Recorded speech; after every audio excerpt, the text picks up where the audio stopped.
मेरे सभी स्टूडेंट्स और मेरे सभी अधिवक्ता भाइयों को मेरा नमस्कार। मैं एडवोकेट अनुज अग्रवाल एक बार फिर से अपनी यूट्यूब चैनल पर आप सभी का स्वागत करता हूं।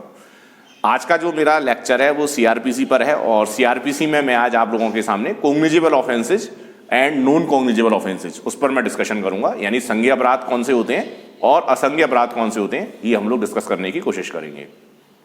तो सबसे पहले हम बात करेंगे डेफिनेशन की, और कॉग्निजेबल ऑफेंस और नॉन कॉग्निजेबल ऑफेंस का जो डेफिनेशन है वो सीआरपीसी के सेक्शन 2 डेफिनेशन क्लॉज में ही बताया हुआ है, और कॉग्निजेबल ऑफेंस का जो डेफिनेशन है सेक्शन 2 क्लॉज सी में है। तो सेक्शन याद रखने का तो बहुत आसान सा तरीका आपको पता लग ही गया, कॉग्निजेबल सी से स्टार्ट होता है और सेक्शन 2 क्लॉज सी में कॉग्निजेबल ऑफेंस का डेफिनेशन बताया हुआ है। और डेफिनेशन क्या कहता है? डेफिनेशन यही कहता है कि संज्ञेय अपराध वे अपराध होते हैं जिसमें कोई पुलिस ऑफिसर जो है किसी व्यक्ति को बिना वारंट के अरेस्ट कर सकता है, बिना वारंट के गिरफ्तार कर सकता है। और नॉन कॉग्निजेबल ऑफेंस जैसे इसका अपोजिट हो गया, यानी सेक्शन 2 क्लॉज एल में नॉन कॉग्निजेबल ऑफेंस को बताया गया है, जिसमें यह बताया गया है कि असंज्ञेय अपराध वे अपराध होते हैं जिसमें एक पुलिस ऑफिसर किसी व्यक्ति को बिना वारंट अरेस्ट नहीं कर सकता है। तो ये दोनों में बेसिक सा डिफरेंस है,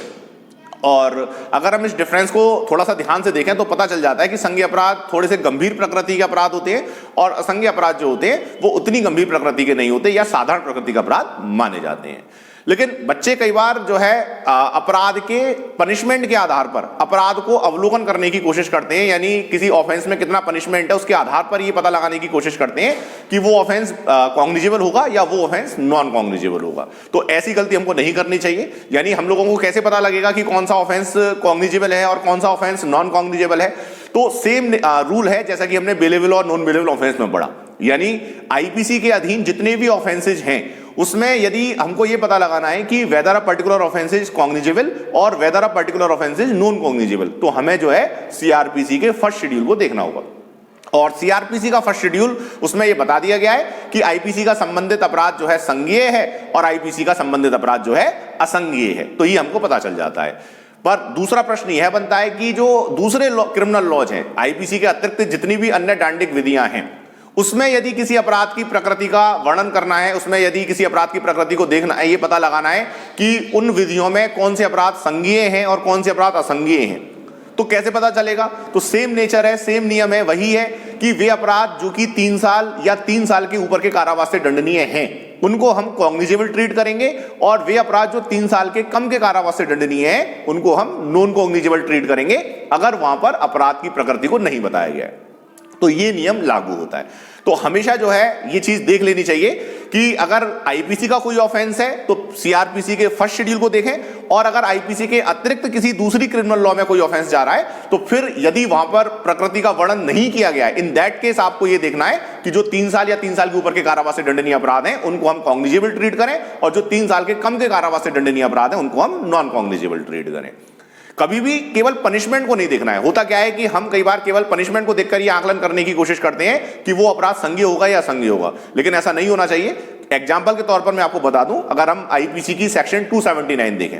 सेक्शन 279 में उपेक्षा पूर्वक वाहन चलाना या उपेक्षा पूर्वक जो है ड्राइव करना, तो वहां पर सेक्शन 279 को अगर हम देखते हैं तो केवल 6 माह के कारावास से दंडनीय है, और अगर उसकी प्रकृति को देखें तो वो कॉग्निजेबल है। अगर दूसरी तरफ हम सेक्शन 495 देखें, यानी जो द्विविवाह है, कपटपूर्वक द्विविवाह किया जाता है, 495 में डिफाइंड है, उसमें 10 साल के कारावास का प्रावधान, यानी 10 साल तक का उसमें सजा का प्रावधान दिया हुआ है, लेकिन अपराध की प्रकृति को देखें तो वो केवल नॉन कॉग्निजेबल असंज्ञेय है। तो ऐसे भ्रम में नहीं रहना है। कई बार जो है केवल पनिशमेंट को हम आधार बनाकर अपराध की प्रकृति को देखते हैं, लेकिन उदाहरण में मैंने आपको बता दिया कि 6 माह से दंडनीय अपराध भी संज्ञेय है और 10 साल तक के कारावास से दंडनीय अपराध को भी हमने असंज्ञेय माना है। तो प्रॉपर हमको अपराध को पढ़ना है और उसकी प्रकृति को देखने के लिए हमें सीआरपीसी की पहली अनुसूची का अवलोकन करना है, और इस तरीके से हम ये पता लगा सकते हैं कि कौन सा अपराध कॉग्निजेबल है और कौन सा अपराध नॉन कॉग्निजेबल है।